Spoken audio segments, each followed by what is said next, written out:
It is not just a pleasure to be here today, but a big privilege as well. I have written some notes in order to keep my time this afternoon.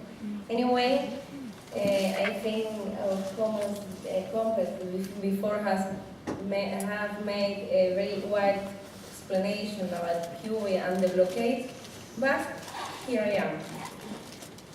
Friends, I hope you don't mind if I call you comrades as well. I will not speak long, but I didn't want to miss the opportunity to extend to you a message from Kenya Serrano, President of the Cuban Institute for Friendship with the People, ICAP, wishing you success in this conference, in your work and in personal lives, and thanking you for your huge, consistent and effective support and solidarity. I don't intend to make a long speech about Cuba and the Cuban Revolution, as I am completely sure everyone here is familiar with what we have achieved in Cuba in these 52 years. The adversities we have had to face and the courage and commitment with which the Cuban people have struggled against all difficulties and shortcomings to maintain the path we chose 5 decades ago. The historically conflictual relationship between the United States of America and Cuba, which dates back over 200 years, has its origins in the desire of the various United States administrations to control Cuba's destiny, and the continued determination of the Cuban people to defend our right to be a free, independent, and sovereign nation. This determination found its ultimate expression in the triumph of the Cuban Revolution on January 1st, 1959. Since then, successive United States administration has used, with slight variations, the same political instruments aimed at destroying the Cuban Revolution: the economic, commercial, and financial blockade, subversion, psychological warfare, and anti-Cuban propaganda have been constant tools of a systematic policy to achieve that goal. For more than 5 decades, Cuba has had to face all types of opposition and attacks from the U.S. It has not been an easy endeavor. Cuba has faced many challenges, but without a shadow of doubt, the biggest of these challenges has ever been to permanently struggle against the vicious opposition of our closest neighbor, the United States of America. The economic, commercial, and financial blockade imposed by the United States against Cuba 50 years ago is the utmost expression of a cruel and inhuman policy, and deliberately designed to cause hunger, illness, and desperation within the Cuban population. Nothing has changed through so many successive U.S. governments other than a tightening of this policy. Moreover, the extent of legislation and regulation by the U.S. administration demonstrates that there has never been such a wide-ranging and brutal blockade against a people like the one the U.S. is maintaining against Cuba. On the one hand, this classifies as a genocide by virtue of Section C of Article 2 of the Geneva Convention of 1948 on the prevention and punishment of the crime of genocide, and, on the other hand, is an act of economic war, according to the stipulation of the Declaration regarding Maritime War adopted by the 1909 London Naval Conference. The economical, financial, and commercial blockade against Cuba is not a bilateral issue between our country and the United States. Protected by this policy, sanctions continue to be applied on US and European companies trading with Cuba. Cuban citizens who get ill in Cuba cannot, in many instances, benefit from new diagnostic technologies, medicines, or drugs, so their life depends on it because, regardless, these are products from or available in third countries. According to the blockade laws, Cuba is denied to purchase even just one single US component or program. 7 out of 10 Cubans have lived from their birth suffering and resisting the effects of the blockade that intend to surrender us by hunger and illness. All these measures and the US policy as a whole openly disregard the real interests of the American people.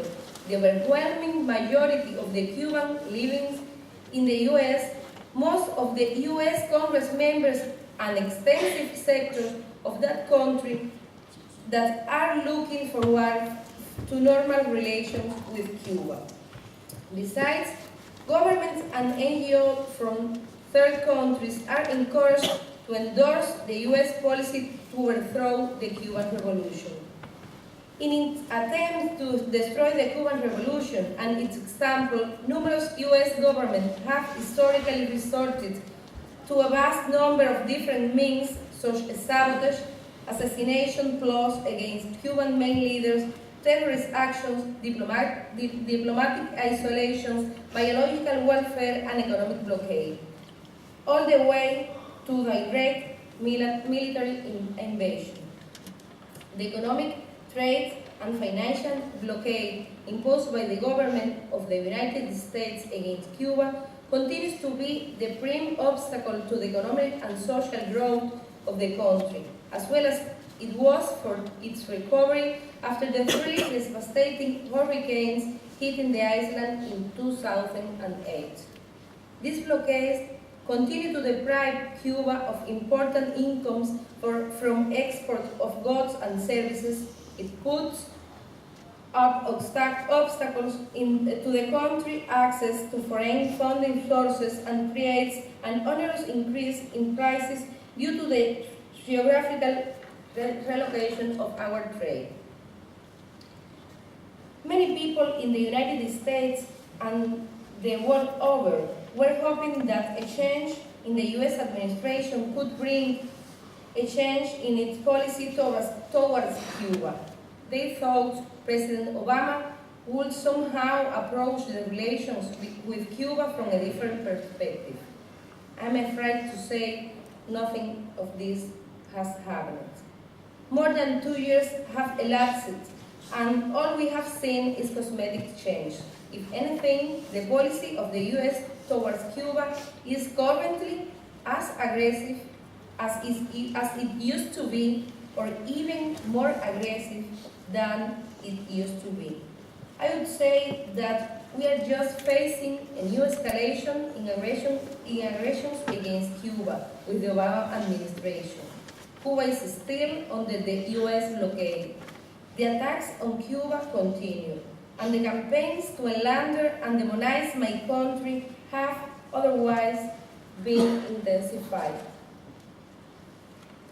In spite of the intense and growing demands and requests by the international community to the US government to change of policy towards Cuba, the lifting of the blockade and the normalization of bilateral relations, no substantial changes have been implemented in this economic war since President Obama took office in January 2009.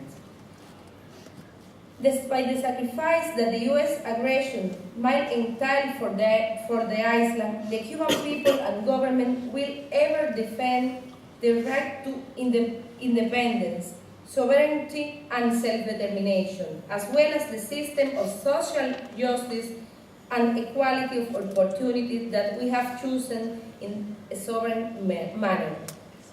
We have always maintained a position of readiness to talk and sort out our difference with the United States of America, but we will never accept any condition or make any concession that compromise our independence, sovereignty, and self-determination.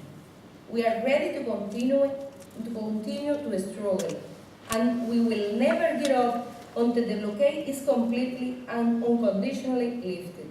We will not give up until our 5 comrades unjustly imprisoned in the United States are finally released and returned to our homeland. We will never give up until the United States finally understand that we are entitled to exist and that we, first and foremost, are entitled to decide the destiny of our nation. Then, and only then, would we say that there are changes in the policy of the U.S. towards Cuba.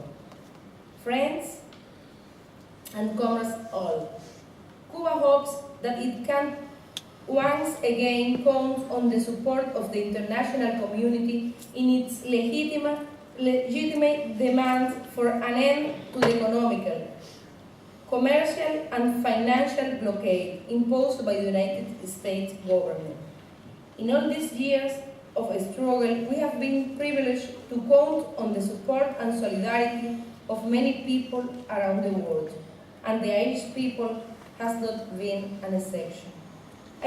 So I don't want to finish before I thank you all for being part of this strong and growing movement, and of course, I would also like to stress that Cuba, our people, and our revolution need your support more than ever before.